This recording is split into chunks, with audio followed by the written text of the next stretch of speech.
of the House of Representatives, esteemed colleagues, distinguished guests, members of the press, Nigerians and others joining us from around the globe, ladies and gentlemen, it is my profound honor to address this World Press Conference dedicated to addressing some of the most pressing national issues we face. It is gratifying to see your beautiful and happy faces. As a speaker of the largest representative body in Nigeria, representing all corners of Nigeria, I feel it a duty to address some pressing challenges we face as a nation. The very fabric of our society is being tested. Our resilience strained and our unity challenged. However, amid these trials, our spirit remains unbroken, and our resolve to overcome and thrive grows stronger. As representative of the Nigerian people, we cannot pay lip service to the plight of the same individuals who elected us into office to protect their interests. It is our resolve to see that Nigerians, wherever they are, live their normal lives in peace and relative ease.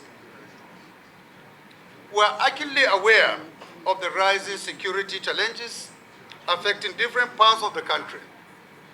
As elected representatives, we acknowledge the pain and suffering of every family that has been a victim of brutal crimes and needless violence.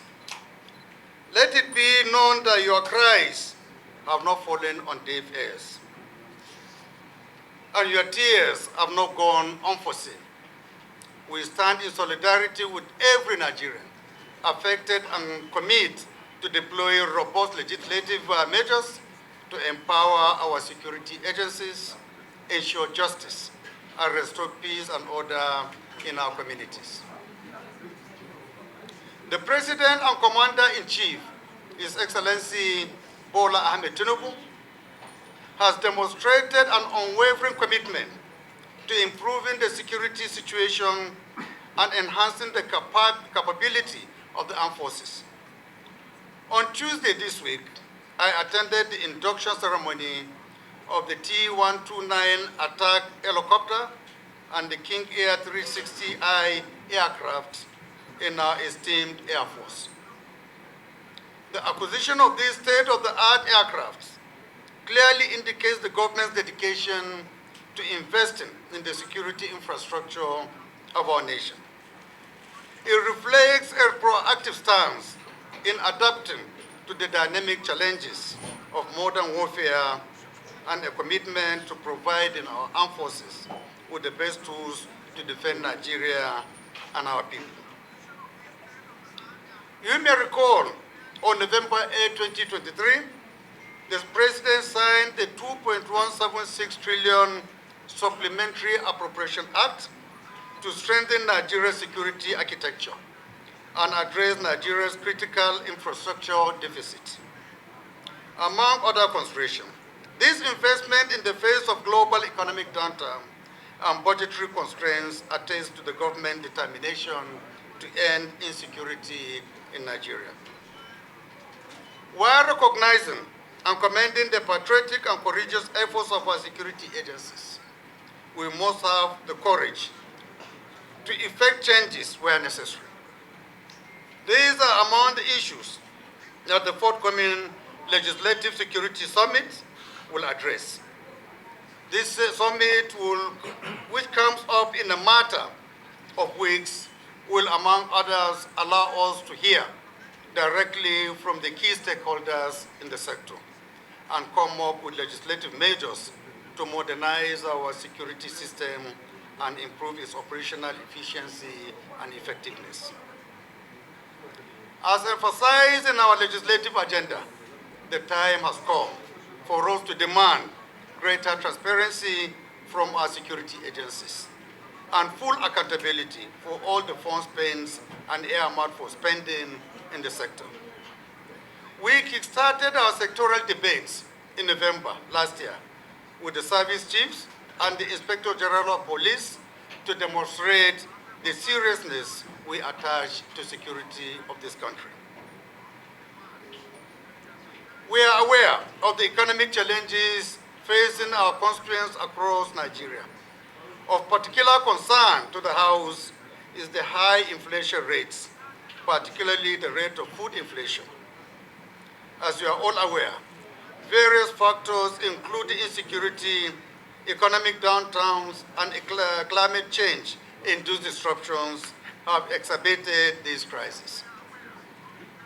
I wish to commend the rapid and decisive response of the President Bola Ahmed Tinubu, GCFR, to the issue of food security.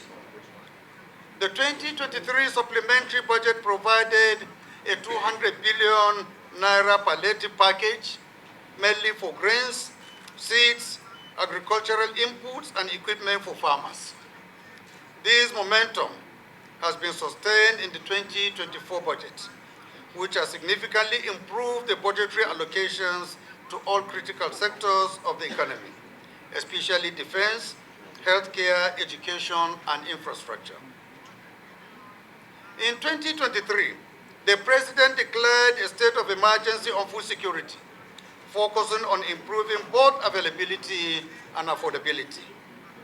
Some immediate measures approved the release of fertilizers and grains to farmers and households, particularly given the fallout from the removal of fuel subsidies. Others include boosting the National Strategic Food Reserve and introducing a price stabilization mechanism, especially for critical food items. And just a few days ago, President Bola Ahmed Tinubu has constituted a special presidential committee headed by the Chief of Staff to take immediate steps to arrest the worsening food situation in the country. We in the National Assembly have supported and will continue to support the government's efforts in finding effective solutions to these challenges. For the first time in history of the Nigerian legislature, the 10th House set up a committee on nutrition and food security with a mandate to strengthen the legislative framework for nutrition governance in Nigeria, advocate for inclusion of nutrition in government priority programs, and monitor resource allocation for nutrition in the annual budget estimates. Only a few days ago, we engaged key economic and financial sector actors in the sectoral debates of the House. The Minister of Finance and Coordinating Minister for the Economy, his counterpart at the Ministry of Budget and Economic Planning, briefed the House on the country's current economic crisis and immediate remedial measures to improve the situation. They were joined by the Governor of the Central Bank of Nigeria, his deputies, and the Chairman of Federal Inland Revenue Service. I wish to reassure all Nigerians that the House will prioritize funding for programs and initiatives to alleviate hunger and enhance security.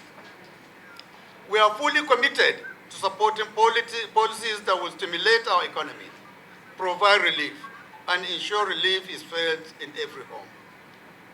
In addition to promoting security so that farmers can feel safe to return to their farms, the House will support import and export policies that stabilize food prices and ensure adequate supply of essential food items at affordable rates, especially for our constituents living in rural areas. We also propose enacting legislation to enable swift government response to tackle food shortages, including emergency food aid and support for affected populations. As we navigate through these tumultuous times, the importance of unity and constructive engagement cannot be overstated. The synergy between the three arms of government, executive, legislative, and judiciary is paramount. We must function not as an isolated entities, but as a cohesive unit with a common goal, a common vision, the welfare and progress of our dear country. As declared in Section 14 of the 1999 Constitution of the Federal Republic of Nigeria, as amended, the security and welfare of the people shall be the primary purpose of government. This cannot be achieved by one arm of government alone, but by all of us working together for the common good. It also requires greater engagement with citizens who have a duty to hold their selected representatives accountable and demand more government action.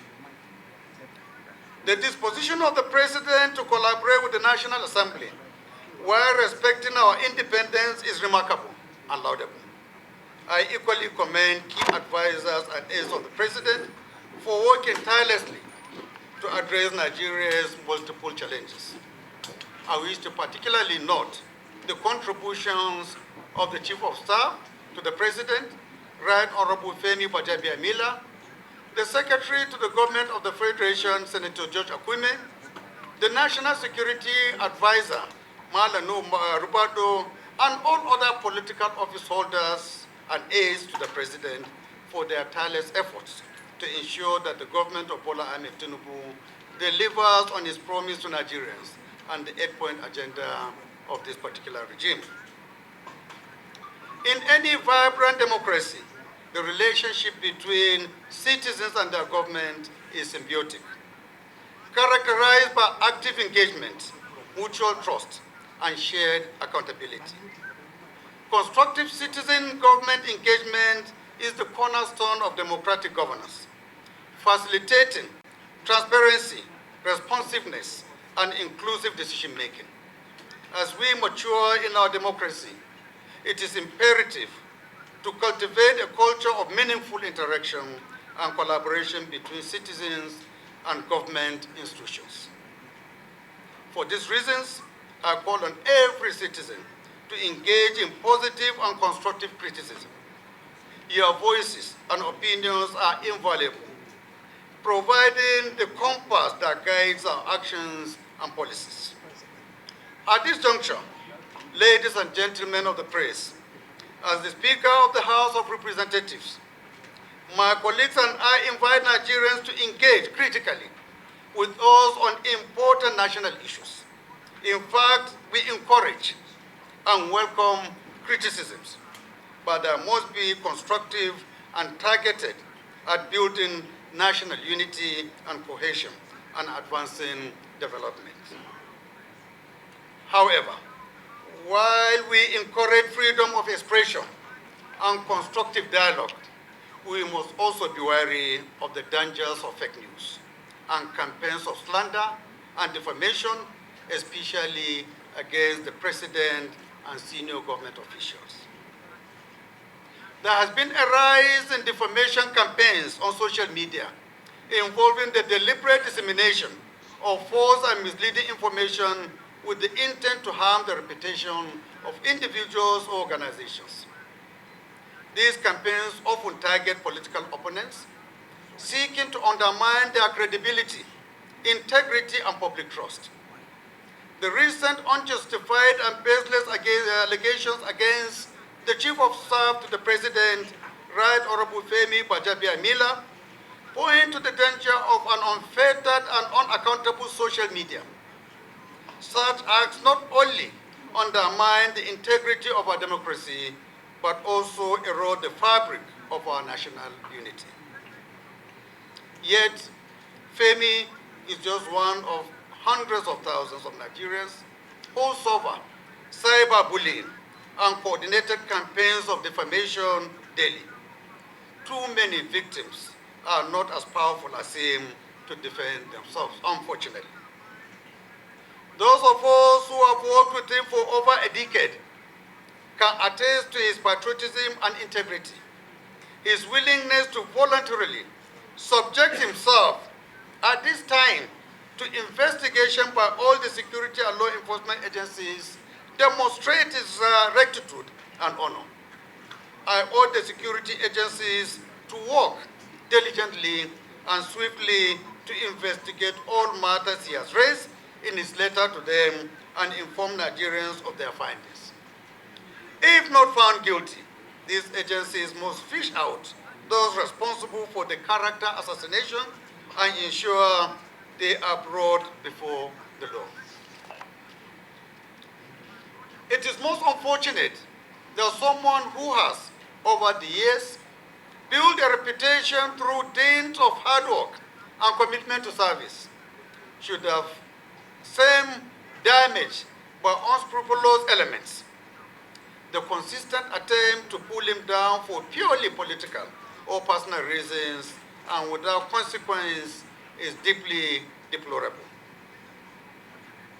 Often the perpetrators of such damaging acts are ignorant of the illegality of their actions.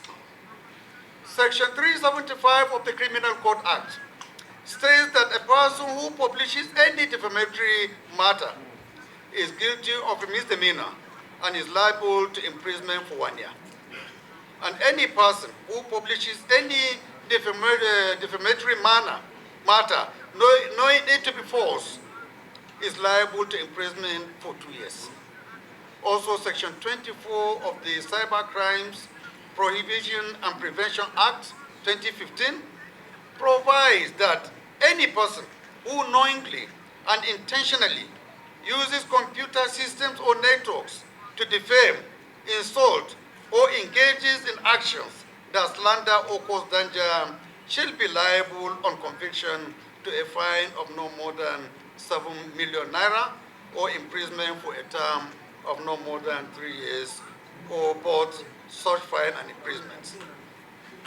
Furthermore, Section 24, subsection 2 of the Act states that any person who intentionally transmits any communication through a computer system to bully or threaten or harass another person commits an offense under the Act and shall be liable on conviction to 10 years and for a minimum fine of 25 million naira.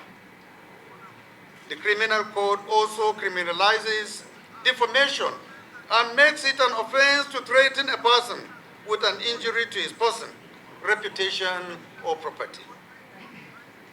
In view of the above, the House intends to strengthen libel, slander, and defamation legislations. In this regard, to avoid being misquoted or quoted out of context, ladies and gentlemen, I wish to make it categorically clear that the House has no intention to stifle free speech. Instead, our objective is to protect the dignity of individuals and the integrity of public discourse. We will ensure that these laws are balanced, providing room for healthy and constructive criticism while safeguarding individuals and institutions from malicious and unfounded attacks. Ladies and gentlemen, in the face of such hardship, it is natural to feel a sense of despair and frustration. The impact of the challenges I have identified above is felt in every home, on every street, and in the hearts of every Nigerian. Yet it is precisely in times like these that our true strength as a nation is revealed. Our resilience, unity, and indomitable spirit have seen us through difficult times before, and I have no doubt that these qualities will carry us through again and again. To those affected by the scourge of insecurity, I want you to know that your government hears you loud and clear.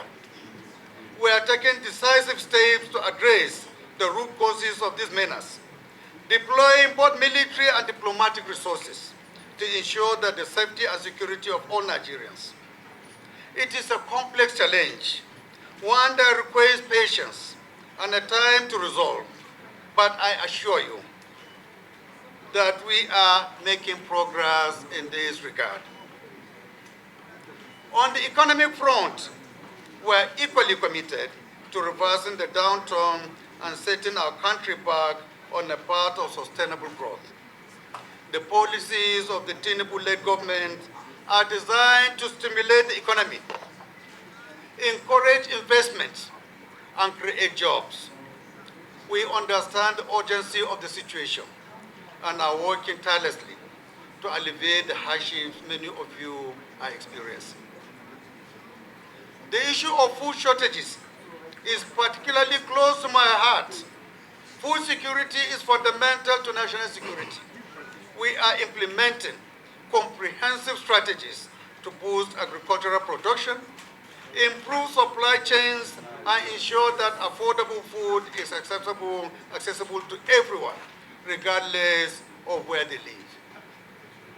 I ask for your patience, as these measures take time to bear fruits, especially of the magnitude we are aiming for. Does not happen overnight. It requires time, effort, and most importantly, the support of every Nigerian.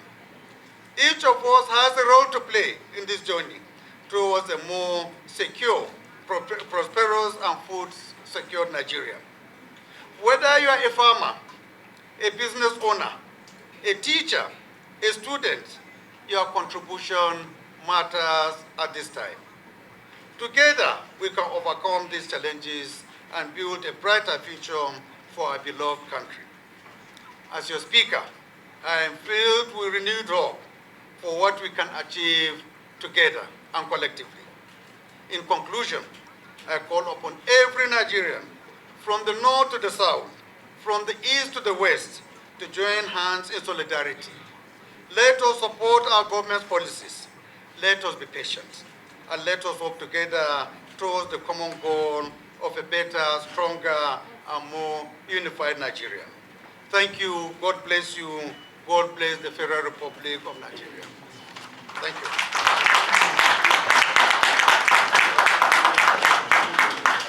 Thank you very much, Your Excellency.